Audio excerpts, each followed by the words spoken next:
Hello दोस्तों, नमस्कार and once again happy new year to all of you. तो first of all happy new year के इस शुभ मुहूर्त पे या फिर शुभ अवसर पे आप लोगों के लिए BARC जो कि nothing but Bhabha atomic research centre, ठीक है, हमारे देश के डिपार्टमेंट ऑफ एटॉमिक एनर्जी के बहुत ही एक ज़्यादा प्रीमियम एंड बहुत ही ज़्यादा एमिनेंट एक सेंटर है और इंस्टीट्यूशन है, ऑर्गेनाइजेशन है, जिसने नोटिफिकेशंस ऑलरेडी आउट कर दिए हैं।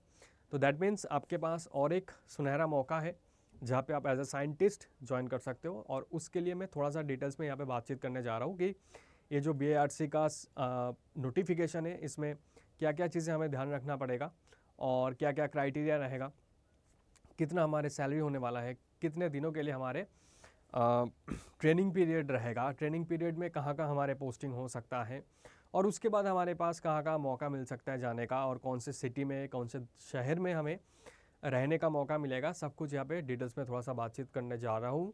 तो वीडियो को एंड तक ज़रूर देखिएगा और उसके साथ साथ सेशंस को शेयर ज़रूर कर दीजिएगा, ठीक है। बहुत ज़्यादा टाइम मैं नहीं लेने वाला हूँ। तो BARC जो वावा एटॉमिक रिसर्च सेंटर है, इन्होंने ऑलरेडी इन्फॉर्मेशन ब्रोशर निकाले हैं, दैट इज़ OCES और DGFS। इसमें से हम लोगों को ज़्यादातर जो फोकस रहने वाला है that will be related to this one, that is OCES, मतलब साइंटिफिक ऑफिसर्स के लिए। ऑब्वियसली एक ग्रुप ए गेजेटेड पोस्ट है ये। ग्रुप ए गेजेटेड पोस्ट मतलब आप समझ पा रहे हो आपके पास कितना पावर होने वाला है। तो recruitment of scientific officer SOs in the department of atomic energy. अब यहाँ पे थोड़ा सा अगर हम लोग आगे बात करें तो आप देख पा रहे हो कि यहाँ पे कंटेंट क्या क्या है। Training scheme and employment description, grade and pay scale, selection process, eligibility criteria, how to apply, eligible disciplines, about online examinations, training schools and training scheme options, DGFS admissible disciplines, MTech engineering specialization institute. ये मतलब कुछ tables हमारे पास given है। तो हम लोग एक एक करके बात करते हैं। अगर हम लोग ट्रेनिंग स्कीम की बात करें, ऑब्वियस बात है जो मैंने पहले बताया था, थोड़ा सा आई थिंक यहाँ पे जूम करने की ज़रूरत है। अगर मैं इसको जूम कर पाऊँगा तो बढ़िया रहता। एनीवे थोड़ा सा जूम करने में दिक्कत आ रही है यहाँ पे। सो BARC का जो ट्रेनिंग स्कूल है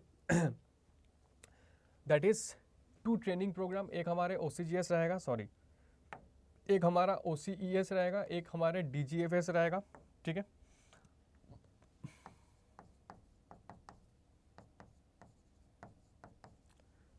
deserving candidates, this is the orientation course for engineering graduates and science post graduates, that is the OCES।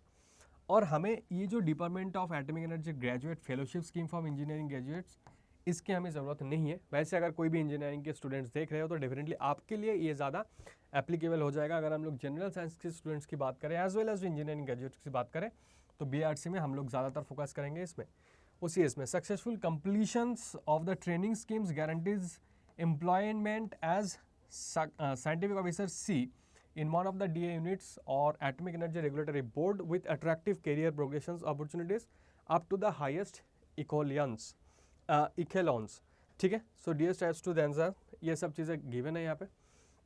यहाँ पे आप देख पाओगे 1 ईयर ओरिएंटेशन कोर्स रहेगा engineering graduates and post graduates के लिए, ठीक है। Will be conducted 2 back centre, तो मतलब आपका जो ट्रेनिंग होने वाला है एक तो मुंबई में होगा एंड दूसरा हैदराबाद में होगा, ठीक है। ये 2 जगह पे आपका ट्रेनिंग होने वाला है, मुंबई एंड हैदराबाद। एंड बाकी आपको यहाँ पे बहुत सारे नोटिफिकेशंस में बहुत सारे इन्फॉर्मेशन है, वो इन्फॉर्मेशन आप लोग ज़रूर देख लीजिएगा।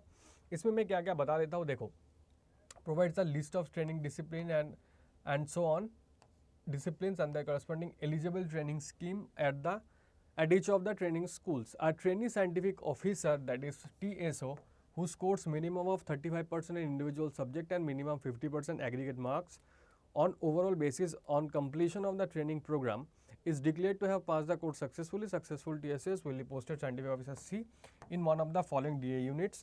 ये सारे DE है, डिपार्टमेंट ऑफ एटॉमिक एनर्जी के यूनिट्स है।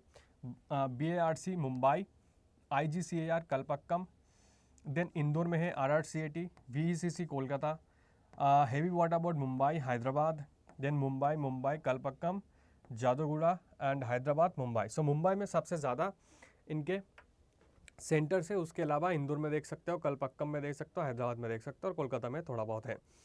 तो यहाँ पे बाकी थोड़ा बहुत बातचीत लिखा हुआ है, ठीक है।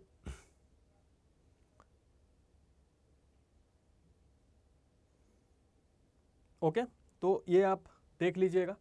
तो ये सब कुछ चीज़ें गिवन है। Trainee scientific officers in engineering disciplines who successfully complete the program, whose performance met a minimum eligibility criteria allowed to enroll MTech in Homi Bhabha national institute और deemed to be university and all. तो ये तो trainee scientific officer का बात हो जाएगी। अच्छा, यहाँ पे मैं कुछ चीज़ें बताना चाहूँगा। This is for the fellowship programme. इसके मैं उतना ज़्यादा नहीं जा रहा हूँ आगे, ठीक है। हम लोग बात कर लेते हैं एक बार स्टाइपेंड के बारे में। स्टाइपेंड अगर आप देखोगे 74,000 पर मंथ, कितना आ रहा है? 74,000 per month during your training period, ठीक है। During a training period plus 30,000 किसके लिए? वन टाइम कॉन्टिजेंसी रहेगा बुक के लिए। बहुत बहुत अच्छा बात, बहुत अच्छी बात है, ठीक है। एंड इसके ये हमारे OCES फेलो के लिए हो जाएगा, आप देख पा रहे हो। एंड उसके बाद जब आपका हो जाएगा ट्रेनिंग पीरियड्स, तो ट्रेनिंग पीरियड में क्या क्या मैंडेटरी है वो यहाँ पे मेंशन्ड है। After completion of training period your grade and pay scale will be equal to, ये आपका पे स्केल रहेगा 56,100 on 7th central pay commission pay matrix पे, और अपॉइंटमेंट ये सब कुछ रहेगा। अल्टीमेटली जो देखा जाएगा वो है 1,34,000 आपका मंथली एम्यूजमेंट्स होने वाला है, या फिर आपकी जो सैलरी होगा वो सैलरी होने वाली है 1,34,000, ठीक है। 1,34,000 बहुत ही हैंडसम सैलरी है। ऊपर से आप ग्रुप ए गेजेटेड पोस्ट के लिए एलिजिबल रहोगे। तो this is something great, this is something great. Obviously ये आपका सब कुछ रहेगा, इसमें क्या क्या और भी चीज़ें इंक्लूडेड रहेगा, सब कुछ यहाँ पे मेंशन्ड है। तो ये आप लोग डेफिनेटली पढ़ के एक बार देख लीजिएगा। ये हमारा सिलेक्शन प्रोसेस रहेगा। ऑब्वियसली आपका बार्क का एक एग्ज़ाम होगा, या फिर अगर आप गेट के थ्रू, अगर आपके गेट के रैंक बहुत अच्छा है तो गेट के थ्रू आप अप्लाई कर सकते हो। और एग्ज़ाम जो होगा कंडक्ट होने वाला है मार्च 2025 में। और इसमें आप देख पाओगे कि 2 स्टेप प्रोसेस है। एक तो आपके पास वो जो ऑनलाइन एग्जामिनेशंस होगा, उसके बाद आपको इंटरव्यू प्रोसेस होगा, जो बेसिक्स रूटीन है। उसके अलावा अगर आपके गेट स्कोर के थ्रू आप दे सकते हो on the basis of CGPA score of CEBS और नाइजर। तो ये एक बहुत ज़्यादा इंपॉर्टेंट चीज़ है जो मैं यहाँ पे मेंशन करना चाहूँगा, ठीक है।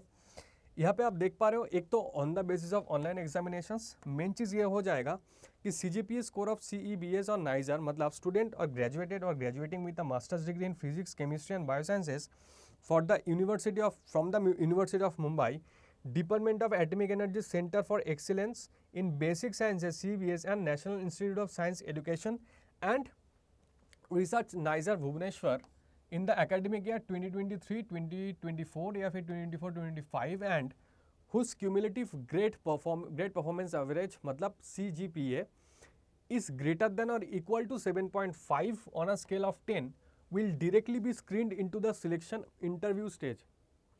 ये काफ़ी ज़्यादा इंपॉर्टेंट बन जाएगा, ठीक है।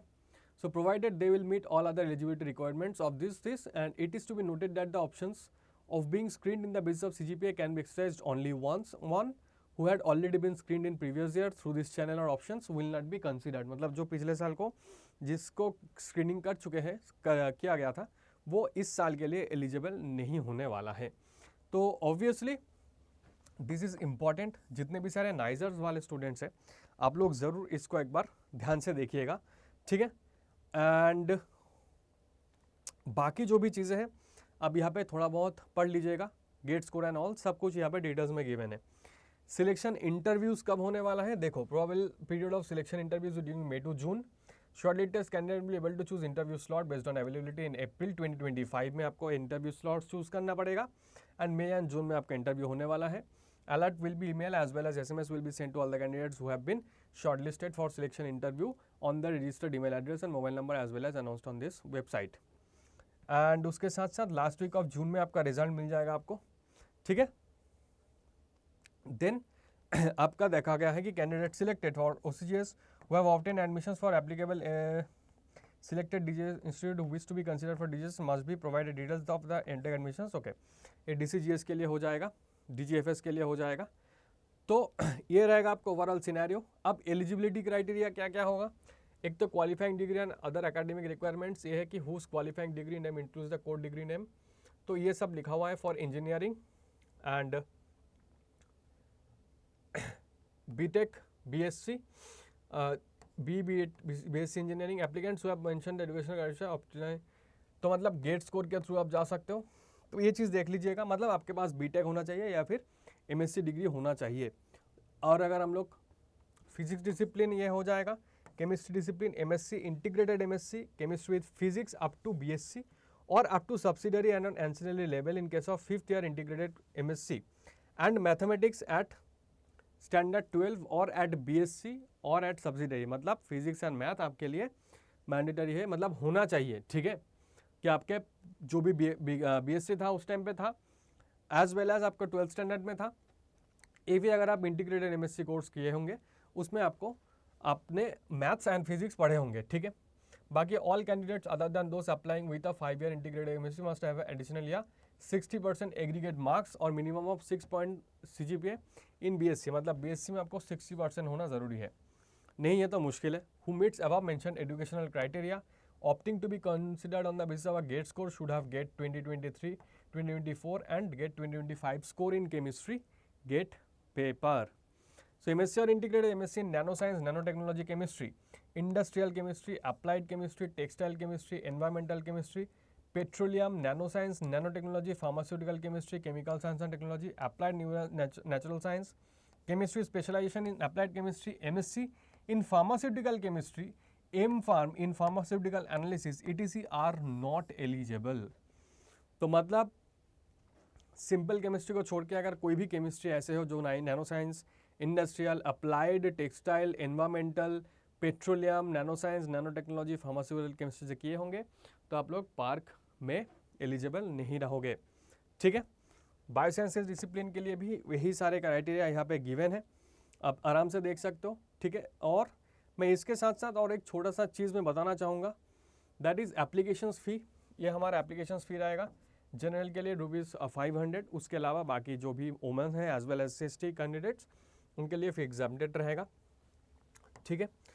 तो उसके साथ एक्सरसाइजिंग ऑथोरिटी एंड ऑल ये सब कुछ यहाँ पे मेंशन है। हाउ टू अप्लाई आप लोग एक बार ज़रूर इन्फॉर्मेशन ब्रोशर्स को पढ़ लीजिएगा, ठीक है।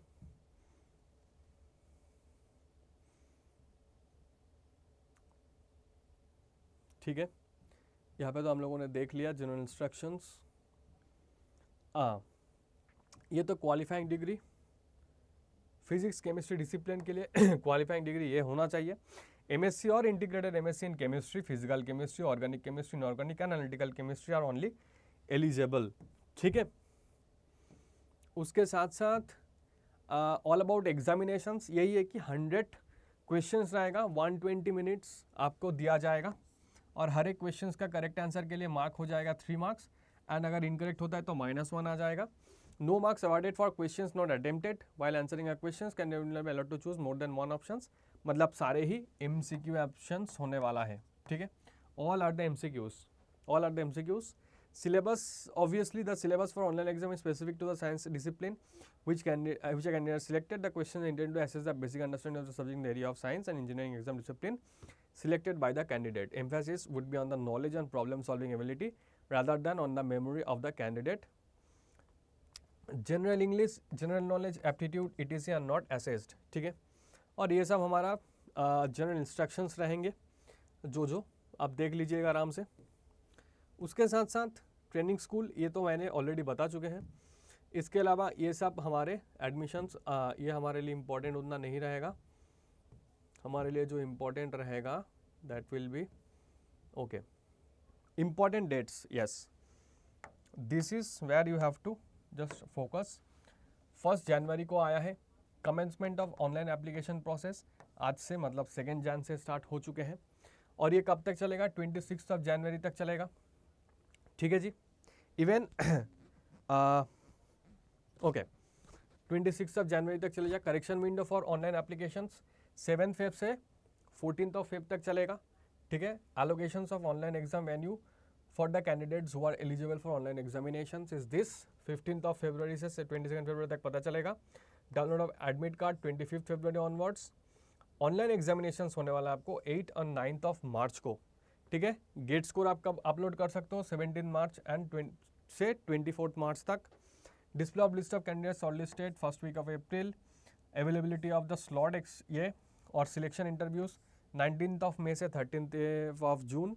लास्ट वीक ऑफ जून को आपको रिजल्ट आएगा। फर्स्ट वीक ऑफ जुलाई में आपका